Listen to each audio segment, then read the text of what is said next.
Suavemente, bésame, que quiero sentir tus labios besándome otra vez.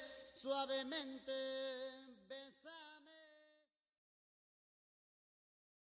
Bonjour tout le monde. On me demande régulièrement qu'en est-il de la santé publique en République dominicaine. Que ce soit pour venir en vacances ou pour une installation, la préoccupation première des gens est souvent est-ce que j'ai accès à des bons soins? Y a-t-il des bons médecins en République dominicaine? Est-ce qu'il y a des hôpitaux, des cliniques? Que dois-je faire en cas d'accident grave? Que de questions et de préoccupations. Aujourd'hui, j'ai le plaisir d'être avec une grande amie à moi que je connais maintenant depuis de nombreuses années. C'est le docteur Audrey Roanne. Je précise qu'Audrey est d'origine française. Elle est venue vivre en République dominicaine très jeune avec ses parents, a étudié ici et s'est mariée avec un chirurgien il y a quelques années. Donc vraiment, elle baigne dans le milieu médical depuis de nombreuses années et je pense qu'elle va pouvoir nous orienter et avoir une opinion assez objective de ce qu'il en est ici. Donc tout d'abord Audrey, moi ça me ferait plaisir que tu te présentes, explique un petit peu aux gens ton parcours, comment tu es arrivée, qu'est-ce qui t'a fait venir ici et surtout les études que tu as faites pour en arriver à être aujourd'hui ophtalmologue. Je suis arrivée en République dominicaine en 1994 avec mes parents alors que j'avais 11 ans. J'ai fait 3 ans de CNED, c'est-à-dire l'éducation nationale française à distance. Par la suite, j'ai déménagé à Santo Domingo pour faire un bac S au lycée français de Saint-Domingue. Et par la suite, j'ai fait mes études de médecine à l'université autonome de Santo Domingo, 6 ans de médecine, puis 5 ans à l'hôpital Elias Santana, ici même à Santo Domingo, pour faire une spécialité en ophtalmologie et puis par la suite en rétine.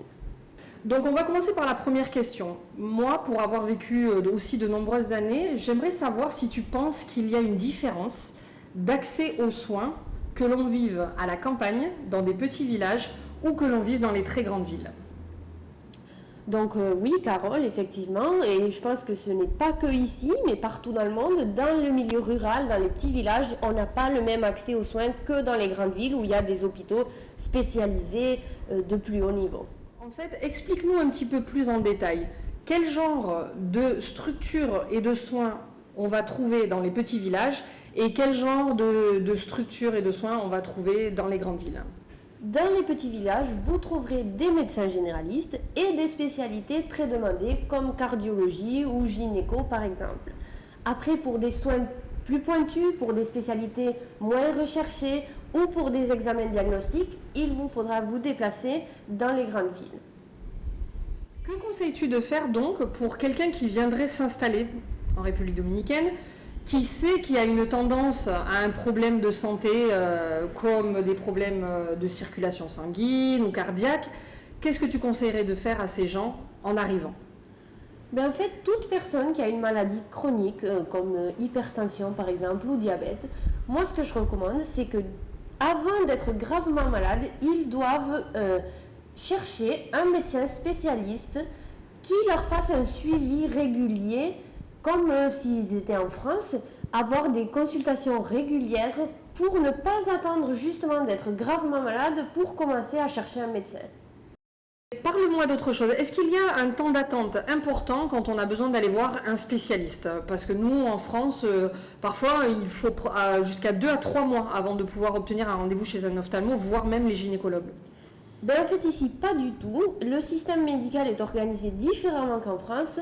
Ici, les patients sont reçus par ordre d'arrivée. Donc, le médecin a un horaire de consultation et les patients sont reçus par ordre d'arrivée. Donc oui, vous allez attendre, mais le jour même dans la salle d'attente, mais la plupart des médecins reçoivent tous les patients qui arrivent le jour même.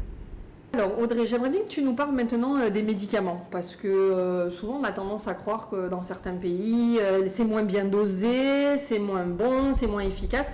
Est-ce que les médicaments sont bons ici ? Oui, effectivement, ici vous allez pouvoir trouver des médicaments de marques très connues, Bayer, Roche, etc.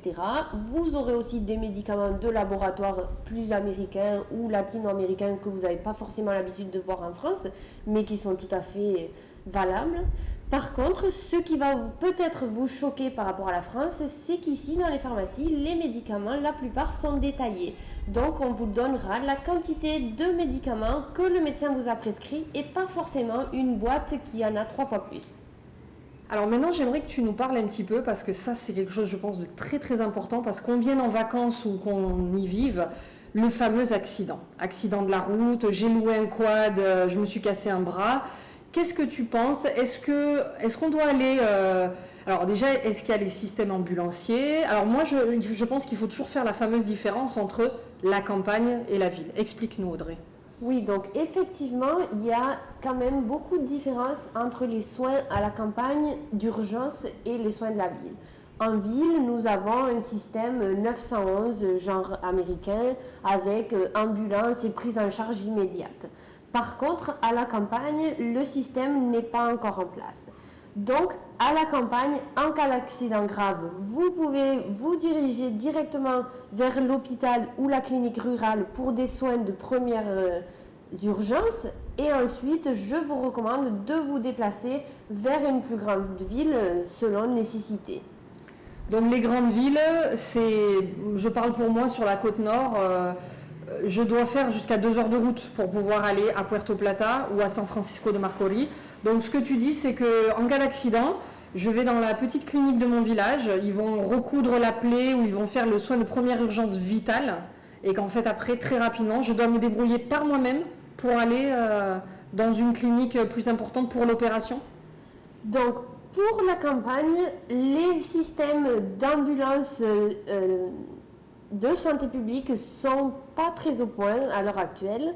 Il y a des compagnies privées d'ambulance que l'on peut contacter pour qu'ils transportent un patient, ou souvent les patients sont transportés dans des véhicules privés vers des hôpitaux de plus haut niveau à 1-2 heures de route selon où vous vous trouvez.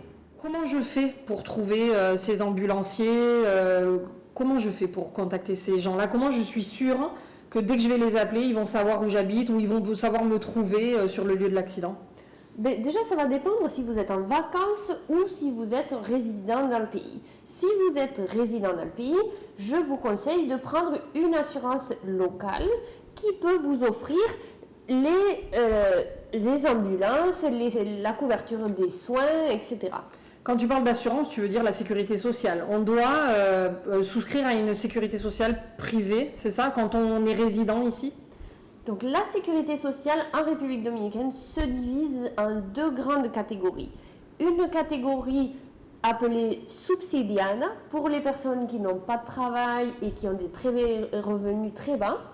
Et ensuite la partie privée entre guillemets, où c'est les personnes qui cotisent soit par leur employé s'ils ont un travail, soit individuellement, ce qui serait le cas par exemple des étrangers qui résident en République dominicaine. Donc ce que tu me dis, c'est que si j'ai souscrit à un système de sécurité sociale privée, parce que moi je parle surtout des cas des expatriés qui viennent s'installer, je peux à ce moment-là demander à mon assureur, je peux lui demander est-ce que je peux avoir le système de prise en charge pour m'amener à l'hôpital? Oui, bien sûr. Il existe ici même un système qui s'appelle Aeroambulancia qui compose non seulement d'ambulances mais aussi d'hélicoptères ambulances qui peuvent venir vous chercher où que vous soyez sur l'île. Mais j'imagine que ça doit être plus cher. Est-ce que tu peux me donner une idée de ce que coûte l'assurance privée pour une personne expatriée, un coût par mois ou par an? Est-ce que tu le sais? À peu près... Par personne, par an, ça doit être à peu près dans les 300 €. Ça doit dépendre, j'imagine, aussi de la couverture qu'on choisit. Mais est-ce qu'on est bien couvert? C'est pour les soins, c'est pour les médicaments? Est-ce que c'est comme en France, la sécurité sociale? Donc non, c'est pas comme en France, mais votre couverture, si je puis dire, va dépendre de votre contrat avec l'assureur. Par contre, les remboursements au niveau des médicaments sont moindres que ceux qu'ils sont en France. Donc ce que tu me dis, c'est que si, alors moi je pars de l'exemple de la personne expatriée qui vit quelques mois par an ou à l'année ici, donc je souscris à un assureur, où je pense que tu m'as dit hors caméra aussi qu'il existe un système quand on assure son véhicule, en fait, qu'on peut parfois nous proposer ce fameux service de aéroambulance. ambulance. Ambulance. C'est exact. Moi, par exemple, dans mon assurance voiture, j'ai le service aéroambulance. Donc, si j'ai un accident de la route, je peux faire appel immédiatement à ce système d'aéroambulance et je serai prise en charge. D'accord, très bien. J'aimerais revenir sur le cas de l'accident grave ou de l'état d'urgence. Quand on arrive à l'hôpital, si j'ai pas de sécurité sociale, est-ce qu'on va quand même s'occuper de moi? Alors, je pense qu'il faut faire la différence entre hôpital et clinique. Explique-nous. C'est exact. Donc, à l'hôpital, c'est la santé publique. Vous allez être prise en charge immédiatement avec ou sans Seguro. Par contre, il faut savoir que le milieu de la santé publique a ses précarités, surtout dans le milieu rural. Par contre, dans les cliniques, si vous n'avez pas d'assurance privée, vous allez devoir prouver que vous allez pouvoir payer vos soins. La facture. Oui. Donc, tu es en train de me dire que si je ne peux pas prouver que je peux payer une opération, de mémoire, je connais quelqu'un, l'opération peut très vite passer les 5-6 000 euros. Si je ne peux pas prouver que je les ai sur un compte, on ne me soignera pas?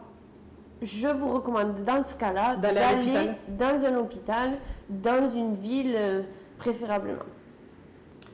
Donc finalement, Audrey, est-ce que tu conseillerais aux gens qui, d'un certain âge, ou pré-retraités, retraités, qui souhaiteraient s'installer à l'année ou venir vivre quelques mois par an en République dominicaine, est-ce que tu penses qu'ils peuvent venir s'installer sereinement par rapport au fait des problèmes de santé qu'ils pourraient avoir? Oui, je pense que oui. D'ailleurs, il y a énormément de retraités français, européens, même américains qui résident en République dominicaine. Par contre, ce que je conseille, c'est que dès leur arrivée, ils se rapprochent du milieu médical, qu'ils trouvent un médecin qui va leur faire un suivi dès leur arrivée. Audrey, je tiens vraiment à te remercier. Je pense qu'on a fait un bon tour de la question maintenant. Je voudrais dire à tout le monde ici que si vous avez, vous, des questions, des préoccupations, ou vous avez besoin de médecins et que vous vivez ici, je vais laisser les coordonnées d'Audrey et de son mari sur ma page web. Donc je vous invite à aller regarder et vous pourrez prendre rendez-vous et vous aurez un interlocuteur en français. S'ils ne seront pas en mesure de vous aider, ils vous orienteront vers des médecins, n'est-ce pas, dans la région où vous vivez. Voilà. Exactement. Merci encore Audrey, vraiment. Merci beaucoup. C'est avec plaisir.